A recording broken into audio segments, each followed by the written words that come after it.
Good morning everybody, welcome back to J&JVideos. I'm Josh. I'm down here at my local park. I'm just going to do some quick tech reviews on my DJI Spark and let you know what's great about it, what's not so great about it. Here we are, and let's get into it.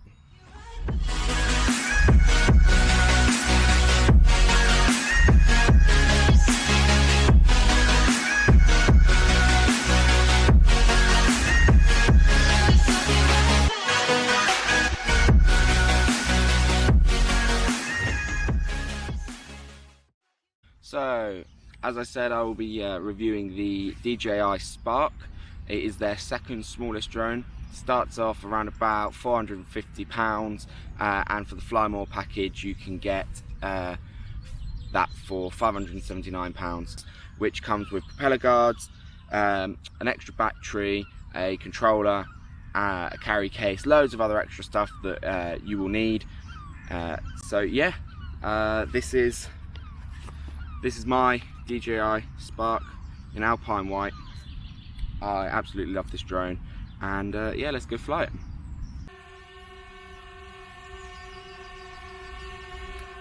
So guys, I've just got the drone up now, and just going to do some quick cinematic shots for you.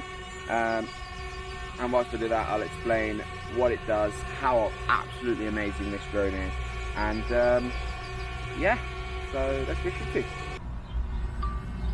So this drone has an average battery life of say around 16 minutes, it says on the website, but I think the most I've got about it probably 10 to 13 maybe. Depends on how fast you're flying, what mode you're flying in, where you're flying, what you're doing, all of this stuff. It all counts in. Wind, weather, all of this stuff, because if you're on a super windy day but you're out in an open area where it could be taken, you know, it's fighting the strong winds and everything, so it's going to use a lot more battery life than you would want it to. On a calm day like this today, I mean, I've just had it hovering for about 5 minutes. It still says 8 minutes left on the battery, so who knows. Let's see what we can get out of it. These intelligent battery lives are absolutely amazing though. So the intelligent battery, DJI have got these amazing batteries that tell you and work out how long you've got left depending on how far away it is, what wind it's in, what temperature it is at, loads of different factors like that. So right now I am 131 feet up, I am 75 feet away from me, and I'm just hovering. It says here I've got about 7 minutes left of it just hovering. There's hardly any wind today, and it's sunny, not that cold. It is a really nice day to fly the drone. So it's working out for me. If it was to lose battery now at that height, that time, it would then work out how long it would need to get back, how far it would take to come back, and basically will it survive coming back to me. If I fly it further away in sport mode, the battery life drops significantly, and it tells me I've got less time because I'm further away. So at the moment I am 131 feet up still, but nearly 400 feet away from me, and it's saying 7 minutes left. So that is because it is working out that if it was to run out of battery over there, it needs to get back to me.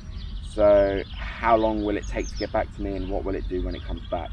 I now need to get my eyes back on this drone because I flew it away without looking. So guys, I'm just going to bring the drone back down, and I'm going to try the active track, which means that it will follow me no matter where I go. Let's bring it down, get visual on me. So where am I? Look at the drone. I'm just going to walk around this field and see what happens.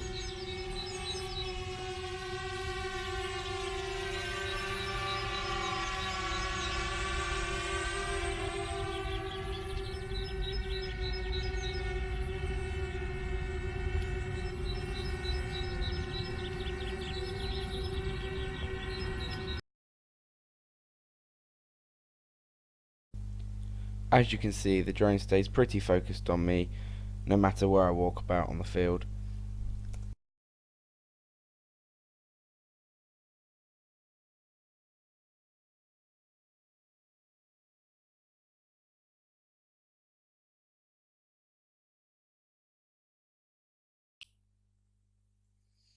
This clip is from my trip to LA last October, where I got to try some of the follow me and active track features on our walk up to the Hollywood sign. Okay, so let's go and try some of these droney shots. I'm just taking it back up again, change the battery over, so we can have a full 15 minutes of flying. We're going to connect.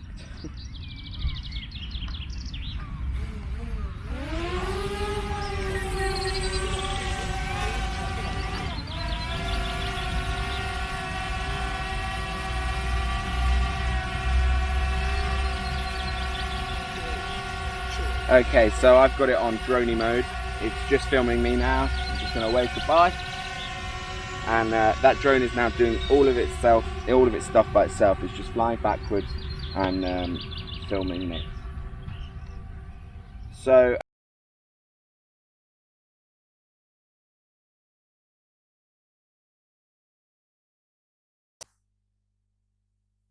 as the drone flies away from me, it's controlling all different factors: fighting the wind, staying in focus, and staying locked on me or whichever target is in sight.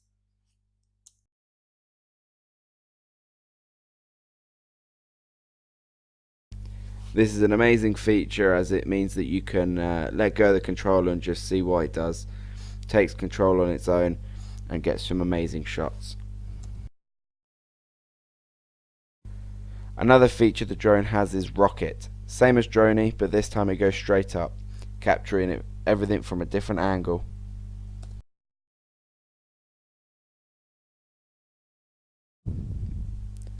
This is just a quick clip I took last year whilst flying at night over in LA.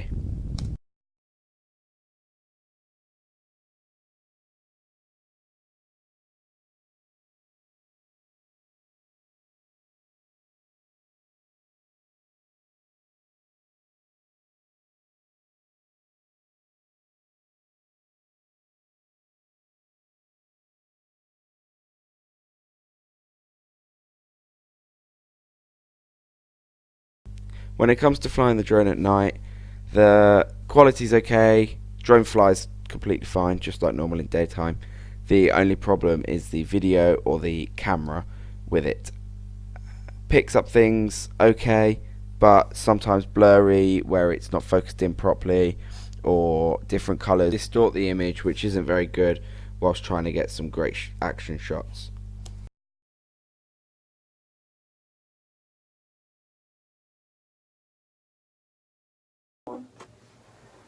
Alright then, so in conclusion, DJI Spark is an amazing drone. Not the best, but it is still a pretty awesome drone considering how small and how compact this thing is. The features that come with it, that are all installed, everything like that, absolutely amazing. The active track, never had a problem with it. It's lost focus on the subject a couple times, not loads though. Absolutely amazing. Never struggled in wind, never had a problem with it, other than the battery life. But then what are you going to get from a small little drone? I mean, not a lot. This thing has really done me proud considering how small it was. Couple features I didn't mention in the video. There's the tap fly. That is literally just tap on the screen of the controller on the phone and it will fly there, come back, fly there, wherever. Another thing, quick shot. It will go up, do a couple quick shots of whichever angle, wherever you want. I haven't really tried that one out very much. It's been alright, but I've stuck to active track or droney or a feature like that. There's a couple others that I didn't include in the video, such as helix. That is just when the drone goes up, spins around, a bit like droney, it stays in focus, everything like that. So the drone also has palm launch. Just hold it out in front of you, double tap the back button when it's on, and it will take off. Scans your face. That is a really, really good feature. Scans your face, stays in focus, locks onto who you are, and only you can then control it. it is annoying sometimes if it's windy. It gets away from you. You can't get control of it quite quickly. I haven't fully figured out the palm launch and the palm landing and all of that stuff yet, but I am willing to learn how to use it. I did try a couple of the gesture controls. You can take photos, you can have it go forwards, backwards, all of that stuff. I couldn't quite figure out how to take the photo. Didn't quite want to register what my actions were doing. So that is probably one of the downsides on this drone. It is annoying because you think, wow, what a cool and awesome sort of feature, but didn't quite work. But I'm going to give that a go very soon and see whether or not it works.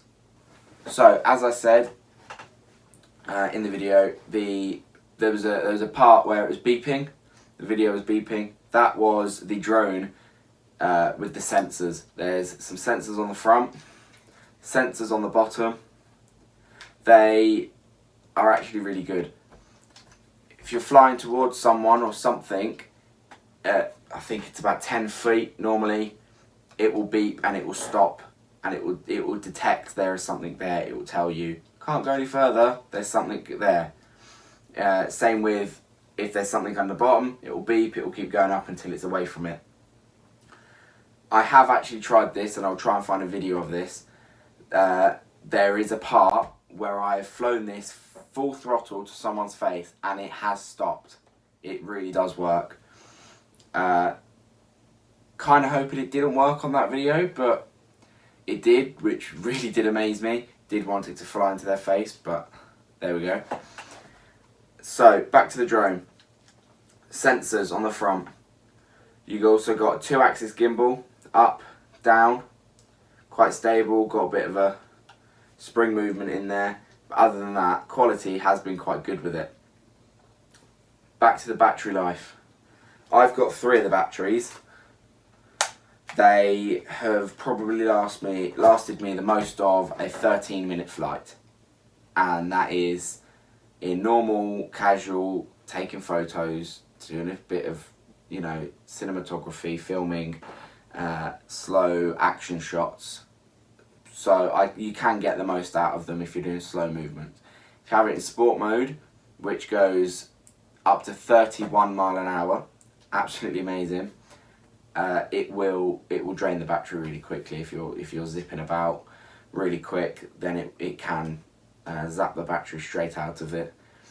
But with the intelligent battery, you know, it doesn't matter how far away the drone is from you, it will always come back and will always land almost within the same area you took off from. I've never had a problem of it coming back to home and it trying to land in the same spot. Sport mode, as I said, goes up to 31 miles an hour. This thing is incredibly fast when it's at 31 miles an hour as it's zipping across. There have been some really good shots I've got whilst zipping across.